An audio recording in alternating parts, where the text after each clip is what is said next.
7 បទពិសោធន៍ទៅលើគ្នាប្រមាណទេខុសត្រូវគ្នា5 6 ដង បន្តការប្រកួត បាននិយាយបទពិសោធន៍បង្គោលខៀវចង់តិចជាងហ្មងតែ5 ដងទេរីឯបង្គោលក្រហមពាក់ក្តីវិញ11 ដងហើយធាក់ទប់ចរេដៃឲ្យជាស្រេចឲ្យតែចូលម៉ាត់ទៅវិញហើយជង្គង់ហោះសងទៅវិញចាប់ជាប់លោកអញ្ញាកណាងួននិតបំបែកបន្តការប្រកួតទៀតបាត់ខឹងណាស់មិនតាន់ក្តៅសាច់ជើងត្រូវលោកអញ្ញាកណារាប់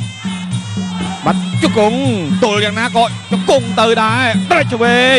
ដេញតាមម៉ាត់ឆ្វេងស្ដាំរបស់កីឡាករសំខាន់ជង្គង់សំខាន់ជង្គង់សំខាន់ជង្គង់សំខាន់ជង្គង់ពាក់ក្តីអាយ៉ាដល់ឆ្វេងម៉ាត់ឆ្វេងម្ដងស្ដាំម្ដងចាប់កកឡើងជង្គង់របស់សំខាន់ជង្គង់សំខាន់ជង្គង់សំខាន់ជង្គង់សំខាន់ពាក់ក្តីទល់មួយសិនអត់ស្រួលទេពីព្រោះត្រូវច្រើនពេកបន្តការប្រកួតទៀតទាត់ឆ្វេងសំខាន់ម៉ាត់ឆ្វេងល្អណាស់ស្ដាំម្ដងខាវឆ្វេងទៅរិចស្ដាំខាវឆ្វេងទៅរិចបាទញ៉ែញ៉ៃពេញនឹងជង្គង់3ជង្គង់ហើយ4ជង្គង់អូបាទរាប់ភាសាទៀតចុងទឹកហើយ1 2 3 4 5បាទ6ទាំងខ្សែទៅចប់ហើយចុងទឹកផង7 8 9 10 9អត់ងើបទេគោះជួងក៏នៅលោកអញ្ញាកដាបញ្ឈប់ដែរពីព្រោះសន្លប់បាត់ហើយបាទរាប់ដល់10ក្រោមមិនទាន់រួចឆ្អល់ខ្លាំងពេកបាទពោះទឹកចង្គង់មិនធម្មតាទេ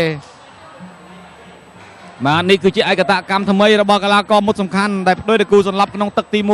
1បាទឃើញរៀងរើខឹមទឹកដីតំណងណែប៉ុន្តែចាញ់ចង្គង់សំខាន់មិននឹងលោកអញ្ញាកដាប្រកាសលទ្ធផលក៏ដើរប្រមូលបន្ទុកសិនមកទៅប្រកាសលទ្ធផលតាមក្រោយបាទអត់តន់ក្តៅម៉ាស៊ីនផងគូទី1ចូលភ្លាមព្រោះប្រប្រាស់ប៉ុន្តែមិនវាយលក្ខណៈបាច់ម៉ែចែកឲ្យទេតិចនិចដែរចង្គង់កែងដៃអី